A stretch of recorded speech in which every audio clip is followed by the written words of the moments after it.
Boa noite, meus amigos, minhas amigas.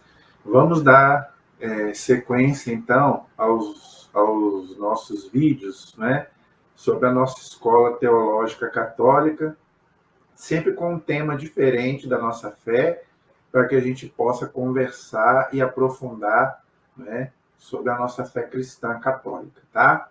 Vamos começar rezando, como a gente faz sempre, pedindo a Deus, ao Divino Espírito Santo, que nos acompanhe nesta noite. Em nome do Pai, do Filho e do Espírito Santo. Amém. Vinde, Espírito Santo, enchei os corações dos vossos fiéis e acendei neles o fogo do vosso amor. Enviai, Senhor, o teu Santo Espírito, e tudo será criado, e renovareis a face da terra. Oremos. Ó Deus, que instruíste os corações dos vossos fiéis, com a luz do Espírito Santo, fazei que apreciemos retamente todas as coisas, segundo o mesmo Espírito, e gozemos sempre da sua consolação. Por Cristo, Senhor nosso. Amém.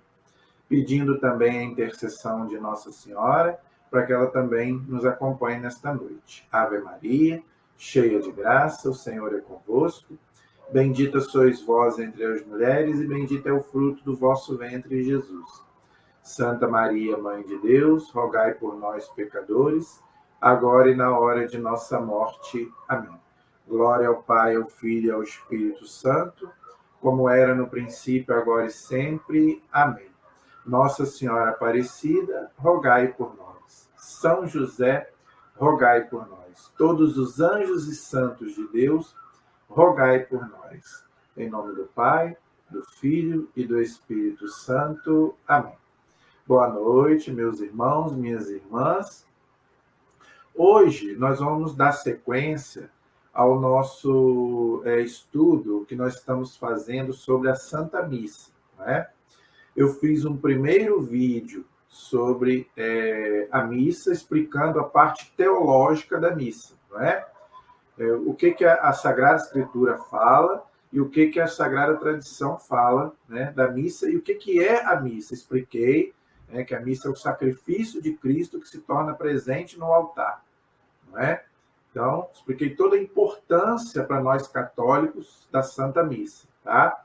Que não tem nada para o católico mais importante do que a celebração da missa, tá? Então, hoje, eu quero, nesse segundo vídeo, né, explicar a missa parte por parte, tá? Para que a gente entenda o que está sendo celebrado, tá bom? E para que você entenda e tenha mais gosto na hora de participar das nossas celebrações, não é? Para que você não ache cansativo, nem monótono. Para isso, você tem que aprender cada, né, a missa mesmo, cada significado dela. Né? Por que nós celebramos, né, atualizamos o sacrifício de Cristo que se torna presente no altar. Tá? Então, hoje eu quero, nesse vídeo, se Deus quiser, nesses 40, 45 minutos, explicar a missa parte por parte, para que você, católico, possa entender, né, possa amar, né, e possa participar com mais gosto da Santa Missa. Tá? Eu quero começar colocando aqui o testemunho daquele ex-pastor presbiteriano americano chamado Scott Hahn, muito conhecido, né, da mídia aí, né? Ele já esteve no Brasil algumas vezes e ele se converteu assistindo a missa, né? Ele era doutor em Bíblia, né? Ele entendia de Apocalipse, ele era doutor em Apocalipse, doutor em Bíblia, um teólogo, né? E ele falava mal da igreja, mas aí o que aconteceu? Uma vez ele foi assistir uma missa, ele nunca tinha assistido uma missa, e ali, como ele entendia de Bíblia, entendia de Apocalipse, ele se converteu. Porque ele entendeu que aquela celebração ali é a mesma celebração do Apocalipse, que a gente vê no livro do Apocalipse, né? O cordeiro que vai ser imolado, não é? Os anjos, né? As orações que sobem a Deus, né? Igual, né? Quando a gente também usa também o nosso incenso, que aquela fumaça sobe, é o quê? As orações, nossas orações que sobem até Deus. Então, ele, como entendido de Apocalipse, ele falou, nossa, mãe, né? Eu nunca tinha participado, né? E agora eu estou vendo que realmente eu estou diante daquela liturgia que o Apocalipse nos fala, né? Do cordeiro que vai ser imolado, não é? Daquela coisa toda ali, dos anciãos, dos anjos, dos santos, né? Reunidos em torno do altar do cordeiro, né? Então, ele explica tudo direitinho.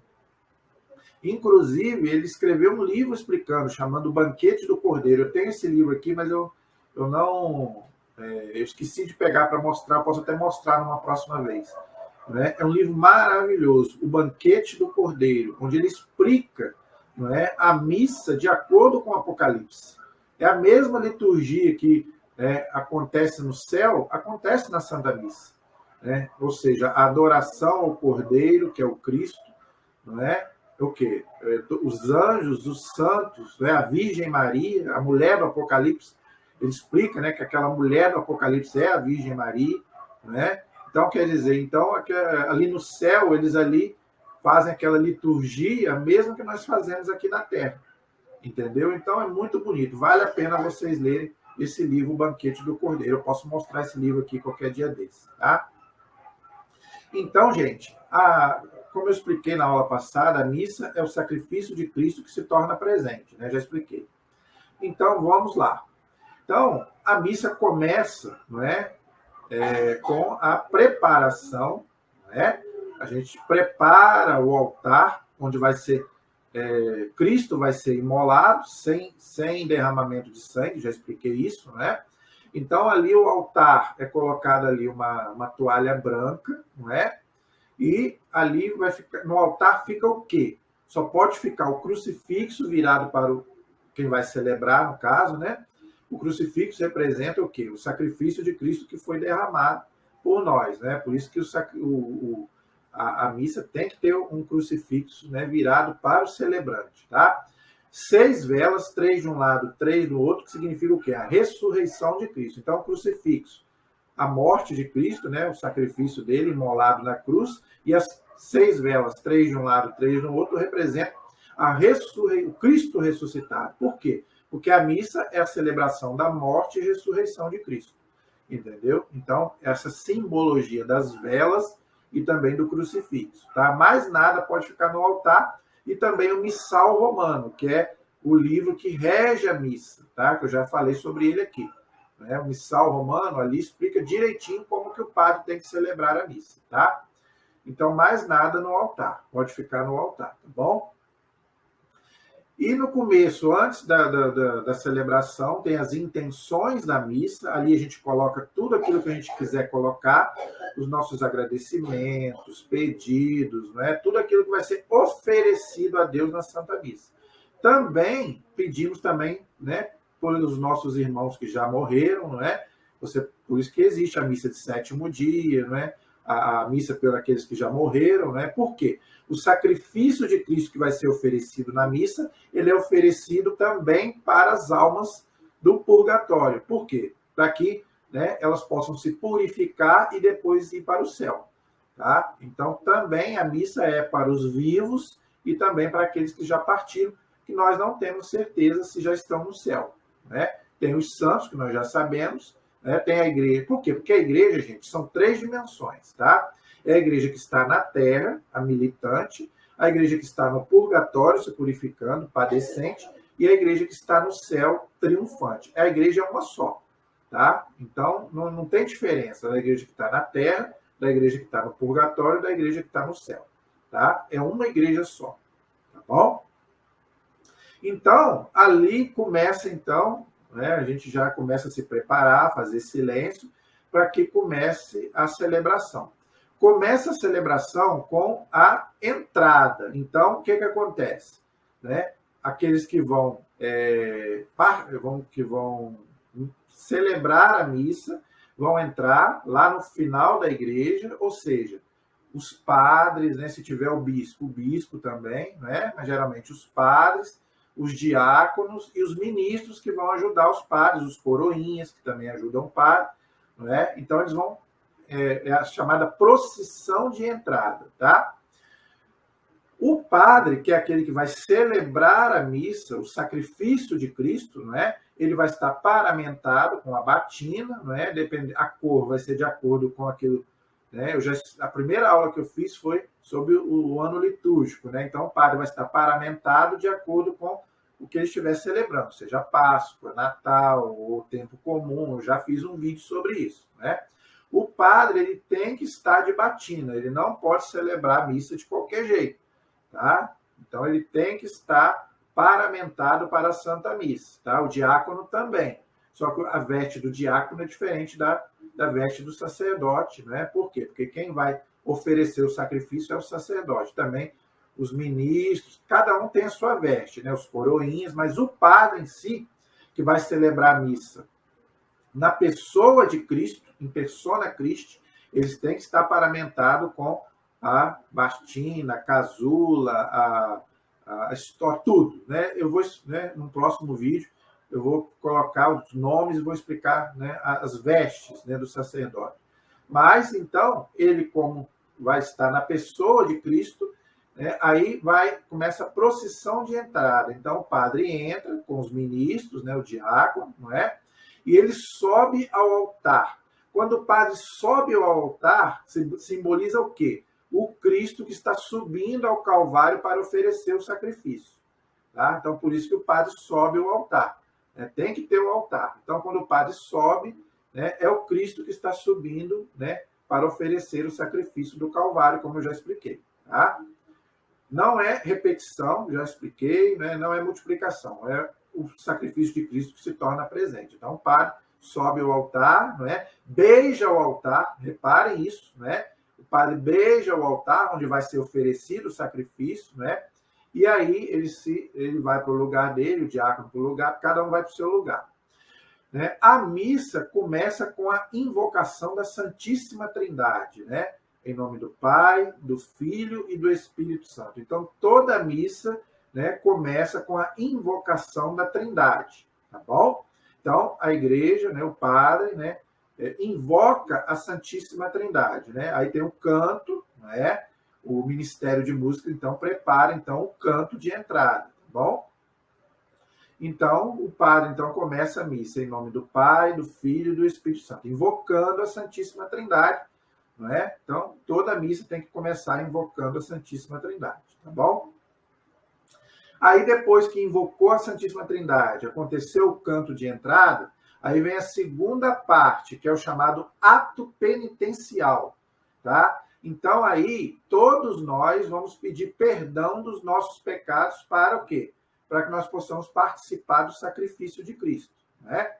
Então, ali, né, nós pedimos perdão, logicamente, arrependidos, né? Se a gente não se arrepender, Deus não pode nos perdoar, mas nós cremos que todos nós estamos ali arrependidos dos nossos pecados, né? Então, o padre ali nos convida ao ato penitencial, tá? Então, ali, no ato penitencial da missa, ali é perdoado todos os nossos pecados, gente, todos, tá? Todos os pecados que nós cometemos até aquele momento, logicamente, é perdoado no ato penitencial da missa. Nós nos arrependemos e pedimos a Deus o perdão, né? Aí tem o canto, né? Aí, de acordo com o canto, a gente vai pedindo perdão a Deus dos nossos pecados, tá?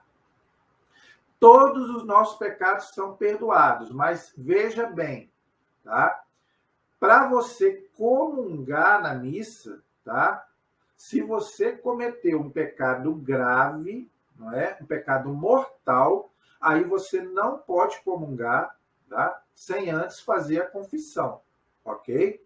Então, o ato penitencial da missa perdoa os meus pecados? Perdoa. Você está perdoado de todos os seus pecados. Agora, para comungar, entendeu? Para receber o corpo e sangue de Cristo na missa, aí você, além do ato penitencial e do arrependimento, você precisa se confessar.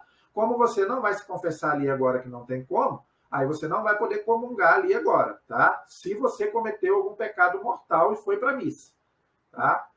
Você foi perdoado? Foi. Agora você não pode comungar, tá? Então você vai me perguntar, o que é um pecado mortal? O que é um pecado que me afasta da comunhão? A igreja diz que o pecado mortal, né, é o pecado contra os 10 mandamentos, né? Porque os 10 mandamentos é a base da moral, ok? Então, a igreja ensina que os 10 mandamentos são a base da nossa moral, daquilo que a gente deve agir, vamos dizer assim. Então, se você infringir um dos 10 mandamentos, a igreja considera como um pecado mortal. Então, você precisa confessar com o sacerdote para poder comungar na missa. Tá? E também os pecados capitais, tá bom? Os 7 pecados capitais. Então, os 10 mandamentos e os 7 pecados capitais, você precisa da confissão para você comungar. Então, eu vou citar eles aqui rapidamente, eu não vou falar específico sobre cada um deles, porque senão não vai dar tempo, tá? Só para vocês saberem. Os 10 mandamentos: amar a Deus sobre todas as coisas, não tomar o nome de Deus em vão, guardar os domingos e dias santos, honrar pai e mãe, não matar, não pecar contra a castidade, não roubar, não levantar falso testemunho, não desejar a mulher ou o homem do próximo e não cobiçar as coisas alheias. Esses são os 10 mandamentos, tá? E os 7 pecados capitais é a soberba, a ganância, a luxúria, a gula, a ira, a inveja e a preguiça. Então, os 10 mandamentos e os 7 pecados capitais, você, então, precisa se confessar para poder comungar. Entenderam? Então, é preferível você não comungar do que você comungar estando em pecado. Ok? Então, mas o ato penitencial perdoa todos os seus pecados. Agora, para você receber a comunhão, como diz São Paulo, né? Para você não receber o corpo e sangue de Cristo, né? Indignamente, aí você precisa se confessar também, tá? Então, quando tiver uma oportunidade, você confessa e na próxima missa você comunga, ok? Mas o ato penitencial perdoa todos os seus pecados se você estiver arrependido, ok? Então, após o ato penitencial, né? Então, aí vem o hino de louvor, tá? Então, nós prestamos a Deus um hino de louvor. Aí tem a música, o canto também, né? E nós ali louvamos a Deus, tá? Então tem o canto apropriado de louvor, que nós fazemos a Deus um louvor, tá? No tempo do advento e no tempo da quaresma, a gente não canta o hino de louvor. Por quê? Porque é um tempo de penitência, tá? Então no advento, que são as 4 semanas antes do Natal, e os 40 dias da quaresma, a gente não canta o hino de louvor, tá? Por quê? A gente deixa para cantar o hino de louvor no Natal e na Páscoa, tá bom? Então, nesses 2 períodos, a gente não canta o hino de louvor, ok? Outra coisa que as pessoas perguntam muito, tá? Eu posso bater palmas na missa? Isso é um assunto muito polêmico, tá? Ele é um assunto difícil da gente falar, mas eu vou falar aqui aquilo que eu aprendi, tá? O missal romano, ele não fala em palmas. Aquele livro que eu falei que rege a missa. Como a missa é um sacrifício, então o missal romano não fala em palmas, tá? Então, no texto da missa, né, ali no missal, não fala em palmas, ok? Mas aí depende do bispo. Então, tem que ver o que o bispo da sua diocese... Por quê, gente? Porque o Papa é quem aprova o missal romano. E cada bispo é quem é o responsável pela diocese e pela liturgia. Então, tem bispo que aceita e tem bispo que não aceita, entendeu? Então, você tem que ver aquilo que o seu bispo diz. Se o bispo fala, ó, eu não quero palmas na minha diocese, então você não deve bater. Agora, se ele falar, não, eu não ligo, pode, deixo facultativo. Cada pessoa bate ou não, escolhe ou não. Aí fica a seu critério, entenderam? Então, você tem que ver o que o seu bispo está dizendo sobre a questão de palmas, porque é um assunto que dá muito polêmico, né? Tem padres que aceitam, tem padres que não aceitam, tem bispo que aceita, tem bispo que não aceita, tá? Agora eu vou falar aquilo que está no missal. O missal não fala em palmas. Eu vou falar por mim, tá? Não estou falando que todo mundo tem que fazer igual a mim. Eu vou falar por mim, entendeu? Eu, depois que eu soube disso, eu parei de bater palmas. Eu batia palmas antigamente porque eu não sabia. Hoje, como eu sei que o missal romano não fala em palmas, eu prefiro não bater palmas na missa, já que a missa é um sacrifício, né? Mas eu não estou dizendo que quem bate palmas está errado. Por quê? Porque tem que ver aquilo que o bispo e os padres de cada paróquia e o bispo de cada diocese está dizendo. Eu falo por mim, eu não bato palmas na missa, ok? Porque eu penso que palmas, né, é para uma festa, para uma outra coisa. como a missa é um sacrifício, eu acho que não cabe palmas, mas eu respeito quem bate, ok? Então, eu quero colocar isso bem claro, tá bom? Após o hino de louvor, né, acontece a oração da coleta, tá? É aquela oração que o padre faz, entendeu? E a gente só escuta, né? É a chamada oração da coleta, ok? Depois do ato penitencial que o padre faz e a gente escuta, tá? E responde depois com amém. Amém quer dizer assim seja, tá bom?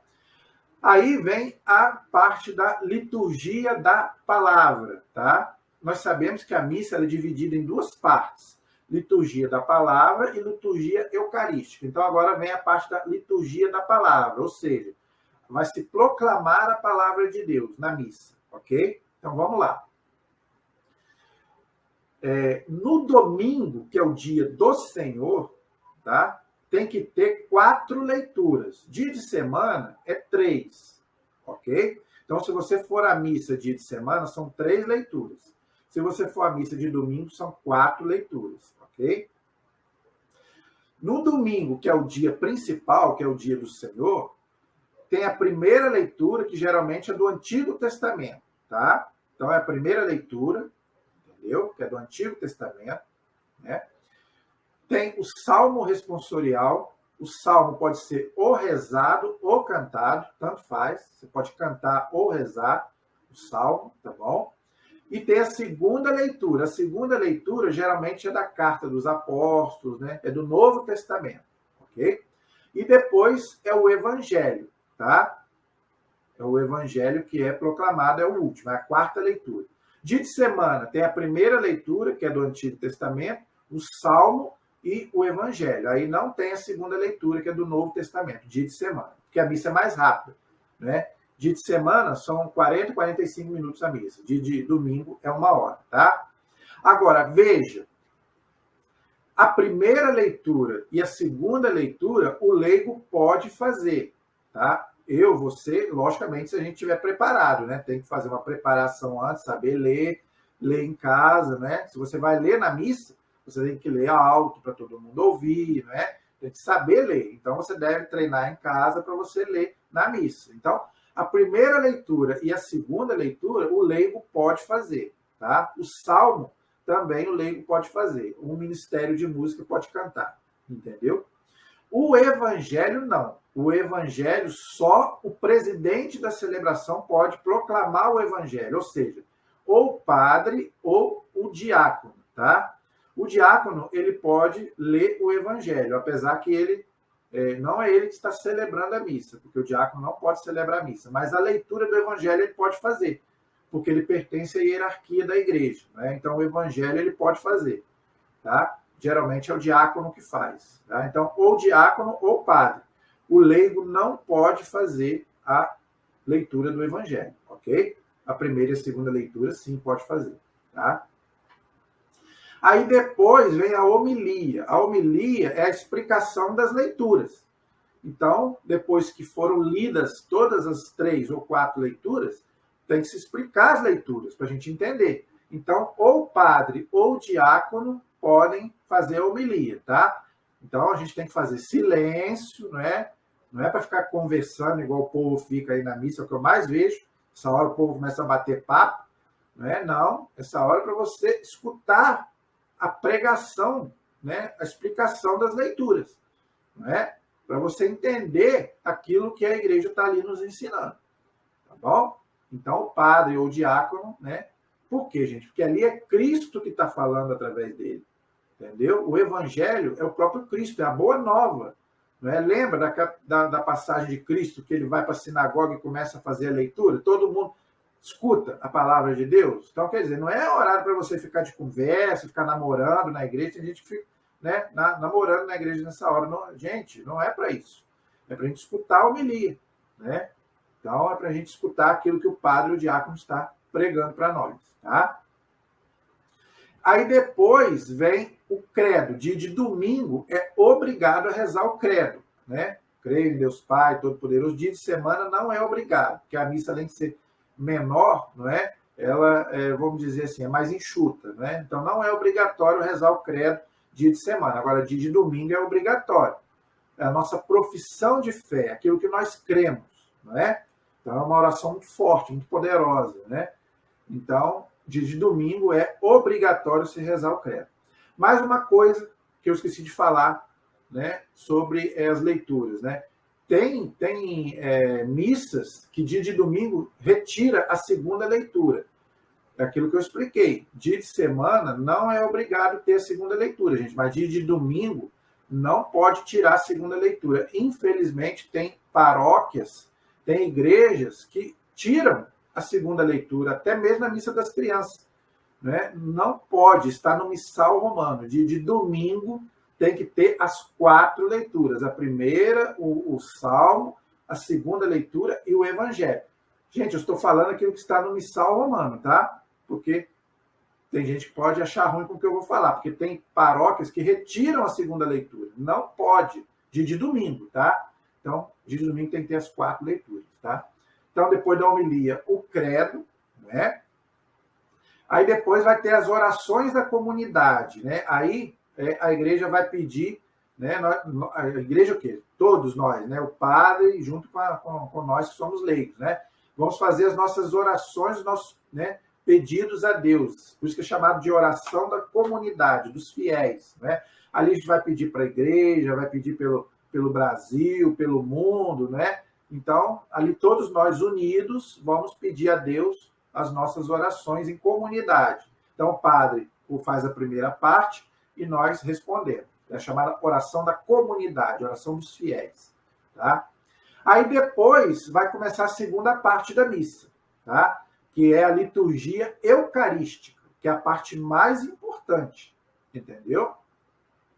Aí ali o padre vai começar a preparação das oferendas. Então, o padre, não é? A gente senta, no caso, né? Tem a questão das posições também, não é? Na hora de ler o evangelho, a gente fica de pé para ouvir a palavra de Deus, não é?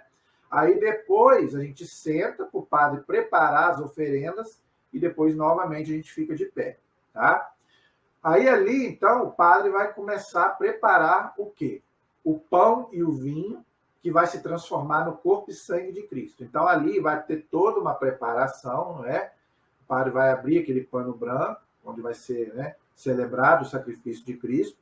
Ali, o padre, depois de que ele arrumar tudo, ou o diácono, o padre mesmo, ele vai enxugar, vai pegar um pouco de água, os ministros vão dar um pouquinho de água e ele vai enxugar as mãos. Por quê?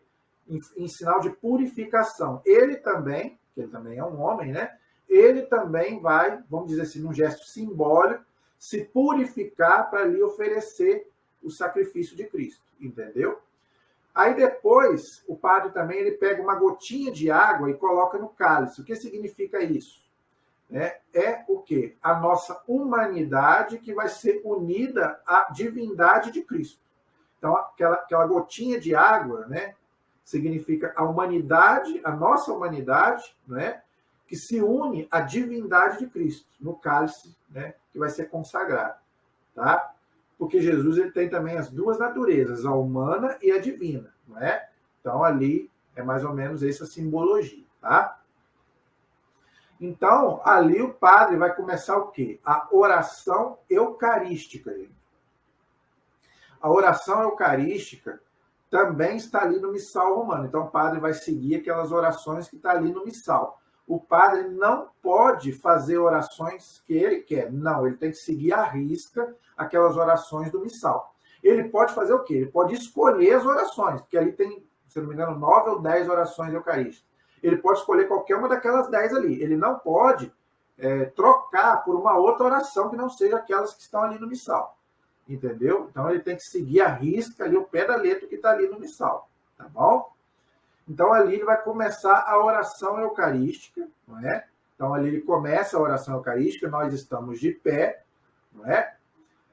Aí vem aquela parte bonita, né, do santo, né? Santo, santo, santo, hosana, né? A palavra hosana significa salva-nos. Então, a gente, né, levanta os braços e fala, hosana, bendito que vem em nome do Senhor, não fala? Então, a palavra hosana significa salva-nos, Senhor. Entendeu? Então, ali vai acontecer o momento mais solene da missa, gente, que é a chamada transubstanciação.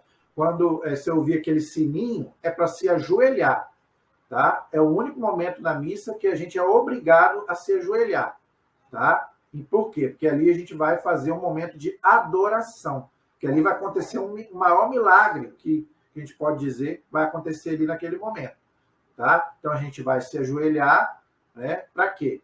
Para que o padre vai fazer a oração chamada epiclese, ou seja, invocar o Espírito Santo para que ele faça o quê? Ali vai acontecer o milagre da transubstanciação. O pão vai se transformar no corpo de Cristo e o vinho vai se transformar no sangue de Cristo. Por isso que chama transubstanciação, vai mudar a substância. Por quê?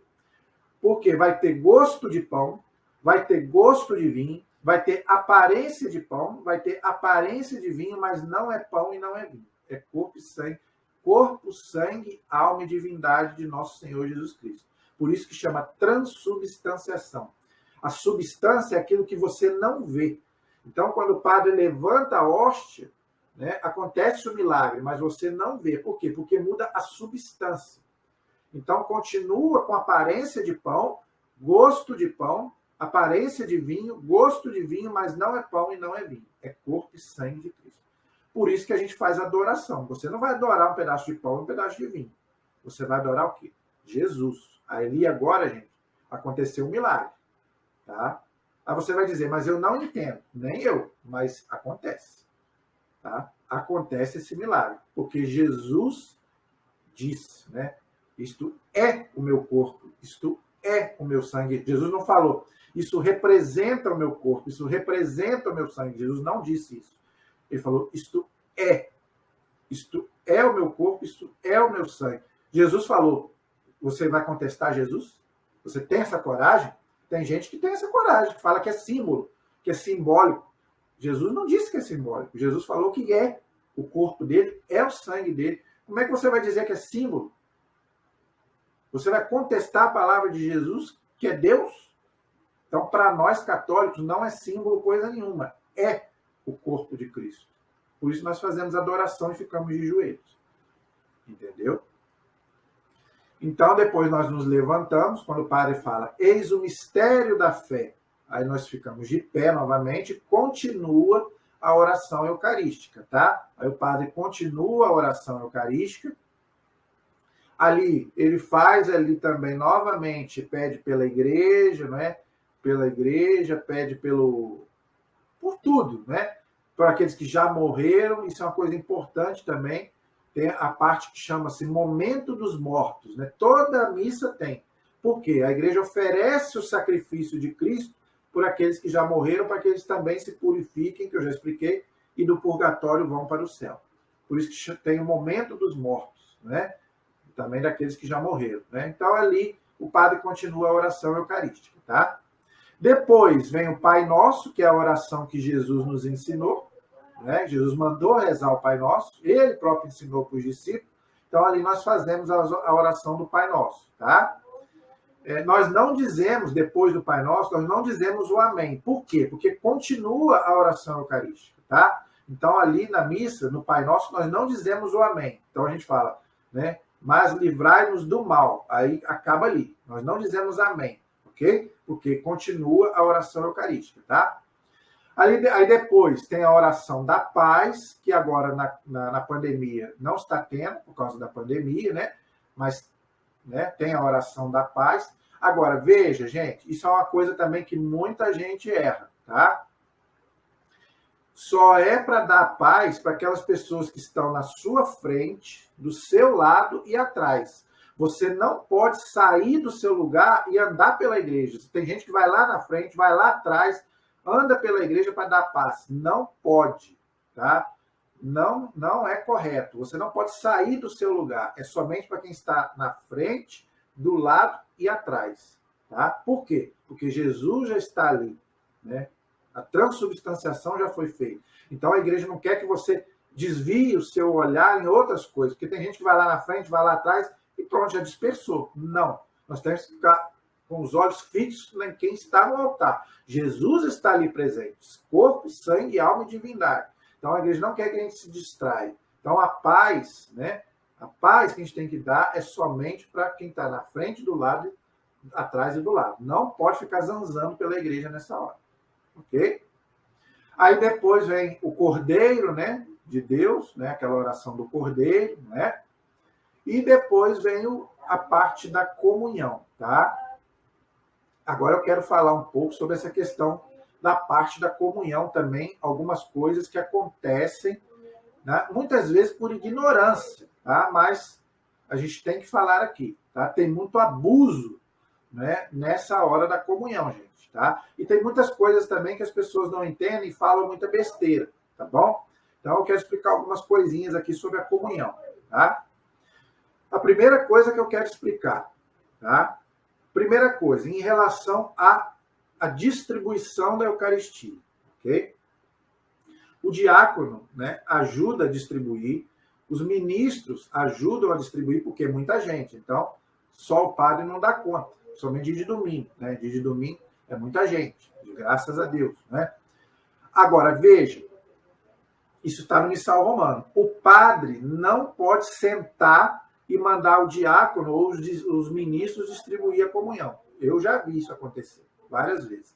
Não pode, tá? Por quê? Porque o padre é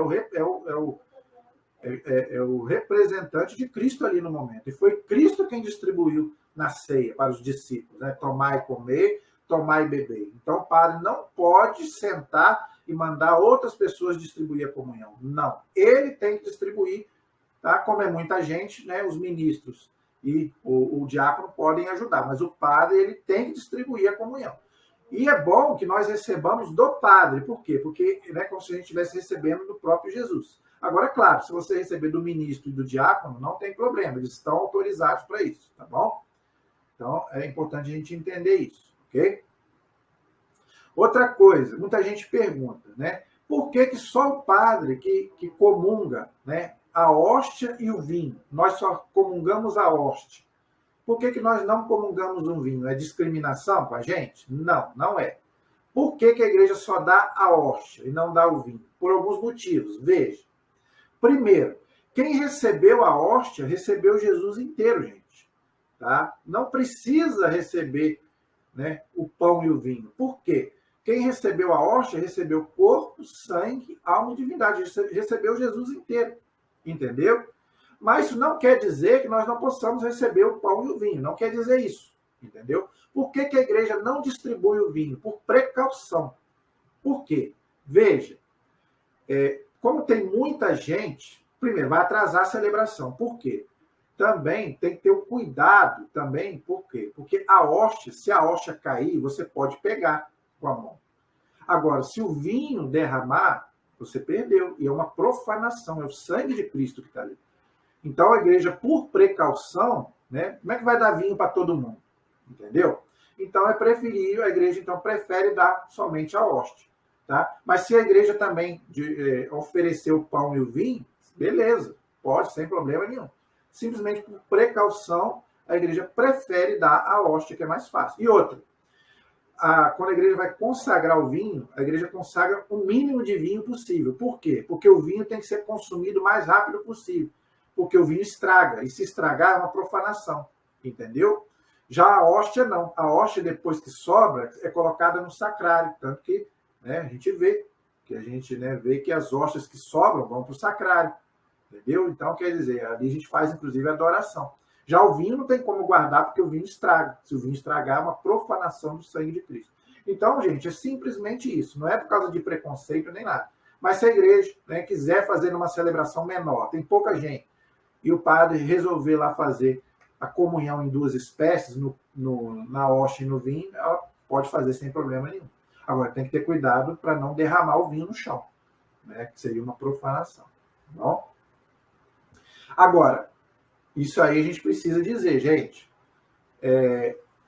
O jeito de você comungar, veja, você pode comungar ou na boca ou na mão. Tá? Agora, veja, nesse período de pandemia, a igreja só está dando a comunhão na mão. Mas fora da pandemia, você pode comungar ou na boca ou na mão. Agora, veja, duas coisas que não pode. Primeiro, Você não pode levar a hóstia para comungar no banco. Não pode. Você tem que comungar na frente do padre ou do diácono ou de quem estiver te dando a hóstia, o ministro, quem seja. Então, você não pode pegar a hóstia e levar para comungar no banco. Não pode. Você tem que comungar ali na frente do padre ou de quem estiver te dando a comunhão. Por quê? Por causa de profanação. Gente. Tem gente que pega a hóstia e leva para culto satânico. Eu não estou brincando. Nós já estamos cansados de ver e saber de pessoas que comungam, pegam a hóstia e levam para missa negra, para satanismo, para fazer coisas com a hóstia. Então, a igreja não quer que isso aconteça. Deus me livre disso acontecer. Então, ninguém pode comungar, levar a hóstia para o banco. Tem que comungar na frente do ministro ou do padre. Tá bom? Se você for comungar na mão, você também não pode comungar de qualquer maneira, gente. Você tem que fazer um trono. Veja, muita gente não sabe disso. Ó, você tem que pegar a sua mão, deixa eu ver se eu consigo fazer aqui, e fazer um trono, assim, entendeu? Você tem que fazer um trono e o ministro vai colocar a hóstia na sua mão, você vai pegar a hóstia e vai comungar. E ver se não tem nenhuma partícula na sua mão, tá? Então você faz um trono e o ministro bota a hóstia na sua mão, você pega e comunga. Você não deve pegar a hóstia como se fosse uma pinça, assim. Por quê? Porque você pode correr o risco de derrubar a hóstia no chão. Eu já vi isso acontecer, principalmente com idoso. Eu já vi a hóstia voar longe com gente idosa. Entendeu? Por quê? Porque pega a hóstia assim, como se fosse uma pinça. Não. Faça um trono. O ministro coloca na sua mão e você comunga. Gente, é o corpo de Cristo que você está recebendo. Você não está recebendo o pão da padaria. Entendeu? Então, cuidado com isso. Muita gente pergunta, eu posso me ajoelhar para receber a comunhão? Veja, a igreja não proíbe, mas a igreja prefere que você fique de pé. Primeiro, se for numa missa dia de semana, que é pouca gente, você pode ajoelhar, sem problema. Agora, dia de domingo, como é muita gente, então a igreja pede para que não se ajoelhe, porque pode bater numa outra pessoa que está na frente, entendeu? Não é proibido, mas a igreja pede que você comungue de pé. Mas se a pessoa ajoelhar, ela não pode ser impedida, não é, de comungar por causa disso, de joelhos, tá? Qualquer pessoa pode entrar na fila da comunhão? Não. Agora, veja, se qualquer pessoa que entrar, a comunhão vai ser dada, tá? Se um ateu, uma pessoa de outra religião, uma pessoa, né, que não é católica, entrar na fila da comunhão, você tem que dar. Por quê? Porque vai da consciência da pessoa. A pessoa que vai distribuir a comunhão, ela não pode negar a comunhão para ninguém. Por exemplo, eu sei que aquela pessoa ali, né, não pode receber, então eu não vou dar para ela. Você não pode fazer isso. Não pode. Mesmo que você saiba que ela não pode comungar, você não pode negar a comunhão para ela. Por quê? Porque vai da consciência da pessoa. Ninguém pode fazer julgamentos ali na hora de distribuir a comunhão. A pessoa que tem que tomar, vamos dizer assim, consciência que não pode receber o corpo de Cristo. E quem não pode receber o corpo de Cristo? Quem não é católico, só católico pode receber. Quem não é católico não pode receber a hóstia. Então, se você é de outra religião, se você é ateu, não acredita em Deus, você não pode comungar. E outra, se você não estiver vivendo de acordo com a fé católica, também você não pode comungar. Tá? Então, quem mora junto não pode comungar. Quem é casado só no cartório não pode comungar. Quem é divorciado, se é divorciado, pode comungar se você vive sozinho. O divorciado, ele pode comungar se ele vive sozinho. Agora, veja, se ele divorciou, mas casou de novo, é chamada segunda união, aí ele não pode comungar. Tá? Então, se você divorciou, mas está sozinho, você não tem outra pessoa, aí você pode comungar. Tá? Agora, se você divorciou, mas está com uma outra pessoa, namorando uma outra pessoa, aí você não pode comungar. Você é homossexual, você pode comungar? Não pode comungar. Tá? Se você tem a tendência homossexual, você pode comungar. Agora, se você tem a prática homossexual, se você mora com uma pessoa, né, um homem que mora com outro homem, uma mulher que mora com uma outra mulher, não pode comungar. Gente, eu sei que o que eu estou falando aqui é complicado, é difícil, mas eu tenho que falar. Tá? Por quê? porque eu estou falando aquilo que a igreja me manda falar. E a igreja fala aquilo que Jesus mandou ela falar. Entendeu? Então, a nossa igreja é muito ruim. A igreja né, como é que o povo fala? Preconceituosa. Não, a igreja é mãe. Tá? Então, a igreja pede o quê? Para que as pessoas ajeitem a sua vida para depois vir para a comunhão. Por quê? Porque para você não sujar o corpo de Cristo. São Paulo já disse, vou dizer mais uma vez. Aquele que come indignamente o corpo de Cristo come a própria condenação. Então, a igreja está fazendo isso para o bem da pessoa. Então, é preferível ela não comungar do que comungar erradamente. Então, muito cuidado. Então, se você, né, por isso que a igreja fala, faça um exame de consciência, tá? E faça uma boa confissão. Entendeu? Se você tem algum problema que pode ser resolvido com a confissão, vá se confessar, aí você pode comungar. Entendeu? Após a comunhão, né, aí vem o quê? Aí vem a parte dos ritos finais, vamos dizer assim. Né? Aí vem a parte, né, depois que a gente comungou. Né? Muito importante, gente, muito importante, tá? Depois da comunhão, né, que a gente comungar, a gente precisa fazer o que a igreja chama de ação de graças, tá? Mesmo que tenha música, a música deve até ser mais baixa. Tá? Infelizmente, tem igreja que fica uma barulhada que você não consegue nem comungar direito. Entendeu? Então, os ministérios de música tinham que dar uma diminuída, entendeu? Ter um pouquinho de silêncio ou a música bem baixinha, para que a gente possa fazer o que a igreja chama de ação de graças. Por quê? 15 minutos, a hóstia ainda está dentro de nós. Então, Jesus ainda está presente no nosso organismo fisicamente. Então, a gente deve ali fazer os nossos pedidos, os nossos agradecimentos, não é? Então, a gente deve fazer o que a igreja chama de ação de graças, não é? Aquele momento ali, só a gente com Jesus, entendeu? Então, por isso que a igreja pede também que a gente fique de jejum para receber a comunhão. Se você vai comungar, a igreja pede que você fique 1 hora de jejum, tá? Para receber o corpo de Cristo. Então, para quê? Para que você depois possa ficar ali conversando com Jesus, que Jesus está presente em você fisicamente, através do corpo, sangue, alma e divindade que você recebeu. Entendeu? Então, muito importante essa parte de ação de graças, tá bom?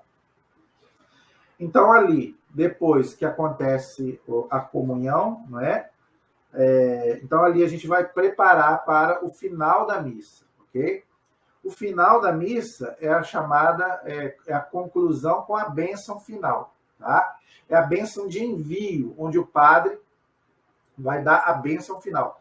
Gente, tem gente que sai antes da bênção final, perde, né, a bênção da semana, né? Porque essa bênção é a chamada bênção de envio, para que você possa, né, ter uma semana abençoada, né, na graça de Deus, tudo que você for fazer possa dar certo. Tem gente que acaba de comungar e vai embora da igreja, não espera nem a bênção final. Meu pai, parece que tem formiga na igreja. Meu pai do céu. Será que quando você vai num show, você sai antes do show terminar? Duvido que você faz isso. Tem gente que acaba o show, ainda fica ali achando que o artista vai voltar para cantar mais. Então, quer dizer, tem gente que parece que tem formiga na igreja, fica doido para ir embora. Tem gente que comunga e rapa fora. Não! Espera o final, espera a bênção, não deixa a graça de Deus passar, gente. Tá? Então, ali vai acontecer então a bênção final, onde o padre vai dar a bênção, não é? Em nome da Santíssima Trindade. Então, a missa começa com a invocação da Trindade e termina com a bênção da Santíssima Trindade. Tá? Então, o padre vai dar a bênção e vai dizer, né? Vão em paz, que o Senhor vos acompanhe. Né? Então, ali a missa terminou. Tá? Aí tem os avisos, não é? Ali, se tiver os avisos, pode dar os avisos, tá? E tem também, se tiver aniversário também, pode cantar parabéns sem problema nenhum. A missa já terminou, entendeu? Então, a gente depois pode, né, aí fazer os avisos, pode fazer os parabéns, não é? Aí sem problema, aí pode, né? Aí não tem nenhum problema mais. A gente já, vamos dizer assim, já está livre para poder fazer as outras coisas, tá bom? Então, gente, espero que vocês tenham entendido, espero que vocês tenham gostado dessa explicação, tá? Deixem os seus comentários, suas dúvidas, suas perguntas. Eu tenho certeza que agora você vai participar muito melhor da celebração da missa, tá bom?